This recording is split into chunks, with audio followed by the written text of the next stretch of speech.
Everybody, this is Miss Connie, and today I thought I would do a little change of pace. And I have a lot of people asking me about my diamond art craft that I do. So I thought it'd be kind of fun was to show you exactly what it is and how you do it, so maybe you could decide if you'd like to try it yourself.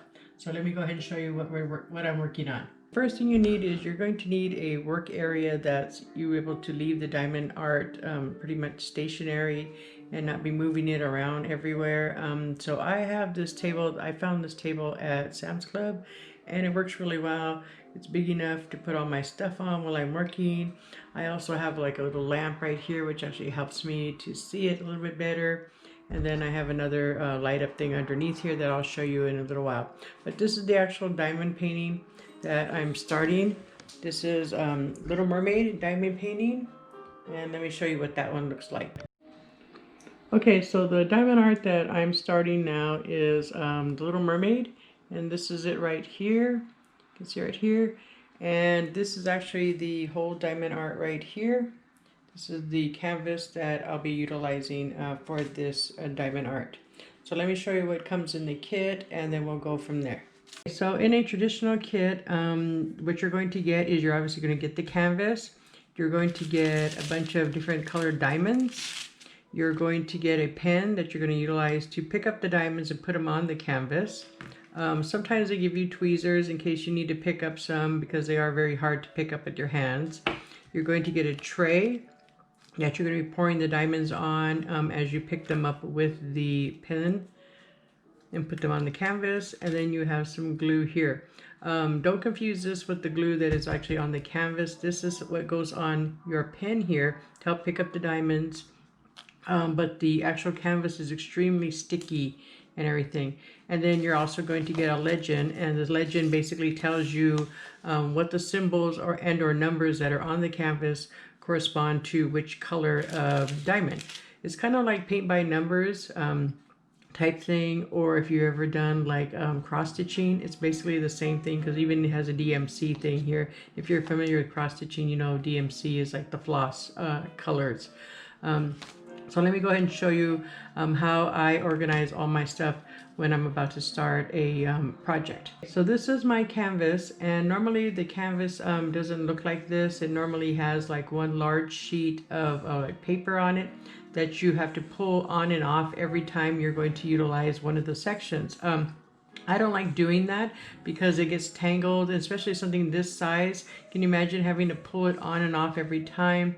You have to have something on it though to make sure it doesn't get dust or dirt on it. So instead what I do is, and I saw this on YouTube, was I actually get parchment paper and I cut little squares, and I take that big sheet off obviously, and then I lay parchment on. So I put parchment on, and you can tell parchment paper does not stick, and it just gives you each little section that you're working on.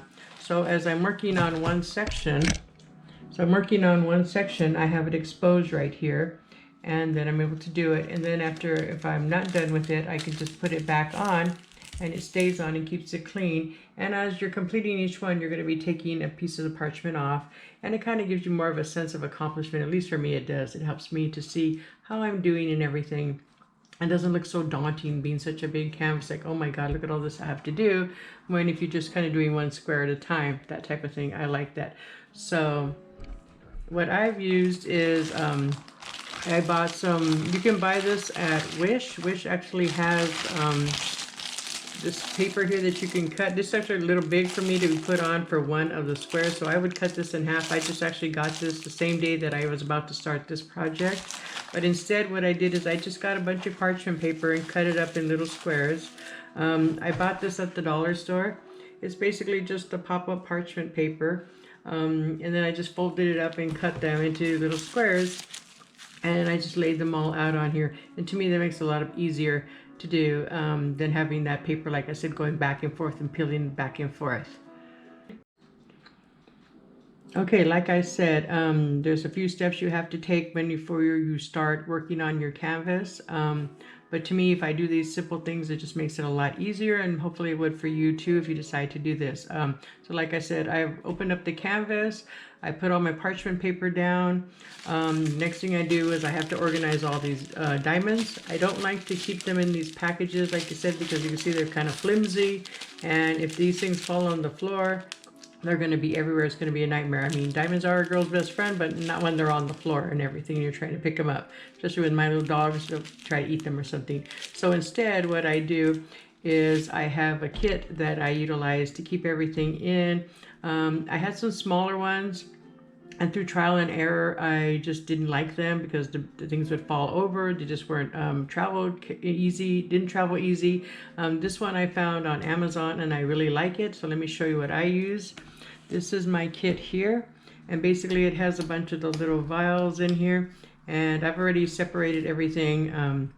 This is just extra because not all of it's gonna fit in these. So like this is an extra set that I utilize for one of the colors, and I'm saving this in another bag. So basically you have to go through, originally you have to pick out, read the code that's on the bag, find which one it corresponds to here using a symbol or a number. The numbers are right here, and then you match it to the vial and you pour them all in there. To me, this makes it much easier to do, and I don't worry about this dropping and everything. This one has foam. Everything stays nice and secure. I can zip it up.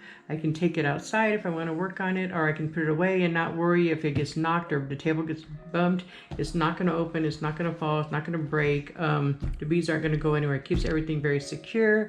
I can put all of my other things that I utilize in here.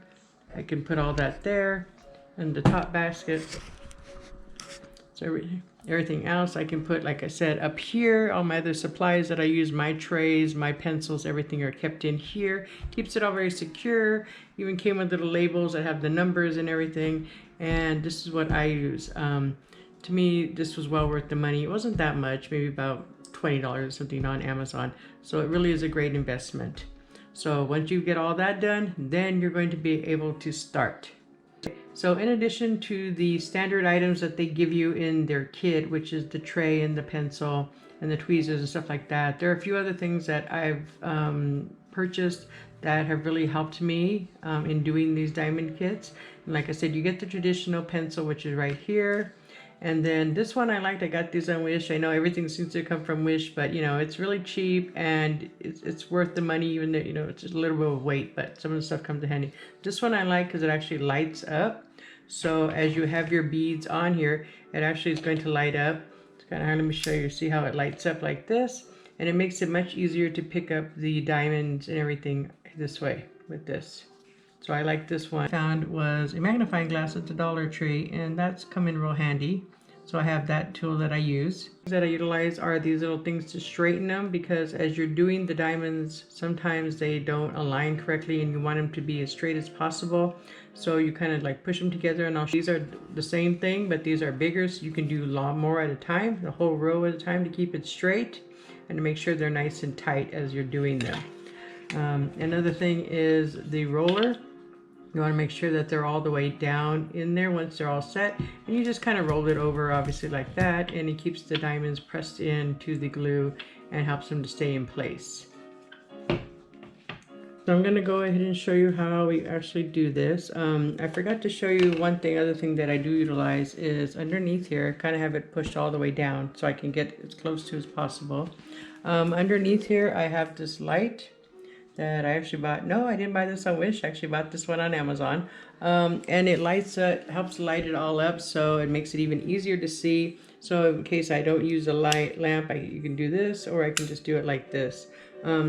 But basically what we're going to do is I'm going to show you exactly how we apply the diamonds to the canvas. So first thing you do is you're going to get some glue. Like I said, this is already very sticky, but you need some glue to pick up the diamonds with your pencil. So you're going to go ahead and use this little glue that they give you. Put this down, and basically you're just going to push in with your pencil like that, and it gives you some glue right on there. So then we're going to go over here. So what we're going to do is The one I'm working on is, hopefully you can see it, is the ones right here that look like two little diamonds. So that's actually corresponds to number 26. So I'm just going to come over here. Let me turn this on here, see if that helps a little. I know it's hard to see. Pick up a diamond here. And then we're going to take it over here and just apply it right in there. That didn't come out right. We're going to take a diamond and we're just going to apply it right in there like that. And it's in. And another one right here. And you can put them right in there like that. So you can see, hopefully you can see here. They fit right in there. Just like that. And so on and so forth. So we just fill this completely out.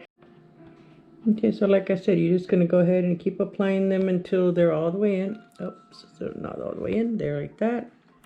And then you can do that. And you just find another one that matches. Push it in. And don't worry if they're not that straight, because like I said, we have those straighteners that you line everything up with and just push them together and it'll straighten them up. But also just the pressure from them being next to each other is going to straighten them out. So basically you just complete this, look for all of the matching ones that match this one. Like once I finish this whole section right here, which are all the diamond looking ones, I'll go to the next color, find the next one, next symbol, and matches the color, and just do the same thing. You just basically work, since I'm right-handed, I basically start in the top right-hand corner and I move all the way across and then back again. I guess if you're left-handed, you might want to start the other way just because it is sticky, and if you're doing it this way or something, then you're touching the stickiness and everything. You'd want to be touching all the stickiness here because like I said, you can see it's very sticky. It's all done and you've completed the whole thing and everything. What you're going to do is you're going to go back and use your straighteners if you haven't already. You also are going to go ahead and use your magnifying glass like the one I have, and just I need it to check it to make sure I've missed any. And then once it's really set and you're happy with everything, you want to go ahead and secure it. And what I do is I utilize Mod Podge. Basically what I do is I go take it outside, obviously because you don't want to spray this in the house. And you basically will do like a light coat all the way around. Let it sit for maybe about a half hour, and then go ahead and do another coat and make sure. And what the Mod Podge does, it gives it extra shine, and it also helps secure the diamonds to the canvas, so you don't have to worry about them coming off or anything later on if you want to store this or whatever. Then you can display it any way you want to. Basically, you're going to cut off this area here that has the legend and everything, and this extra part that you need. You're just going to have the actual picture done. And I have mine in frames, and let me show you what those look like. These are mine that I've done. This is the first one I did, which was the stitch one, and then this one is my princess one, and they both fit in just little frames that I found. I found this frame at the Dollar Tree and this one at Walmart. You can actually, if you don't want to put them in frames, you can actually just adhere it to an actual canvas. But I like them in the frames. They seem to look a lot nicer that way. Okay, so that is basically Diamond Art 101. It's really easy. It's really fun. I find that I am just hooked on it. To me, it's great. I enjoy doing it. I just have music on my TV, and I sit here and do this, and to me it is really relaxing. It's a lot of fun. There are so many different diamond arts that you can get. I obviously like to do Disney, but you name it, they have them. Some of the best places I found to get them, like I said, are on Amazon or Wish. Wish just takes a little longer. It takes almost a month to get. So, but if you're really eager to start, I would suggest getting one on Amazon. Just get a small one, like an 11 by 14 one. And if you have any other questions about this, please, let me know down in the comments below. I'd be glad to help you with some of them or give you some suggestions if you decide you want to try this. I appreciate you watching. I hope you enjoyed this little tutorial on diamond art. Like I said, it's a lot of fun. It's something that I discovered while we were having to stay home and everything, and I'm glad I did because I really like doing this, and I plan on continuing to do these even after we're able to go out more and do more things out. But thank you again for watching. I hope you enjoyed this video. Don't forget to like this video, give it 2 thumbs up if you liked it, and also don't forget to subscribe to my channel. And thank you very much, and you have a magical day. Bye bye everybody.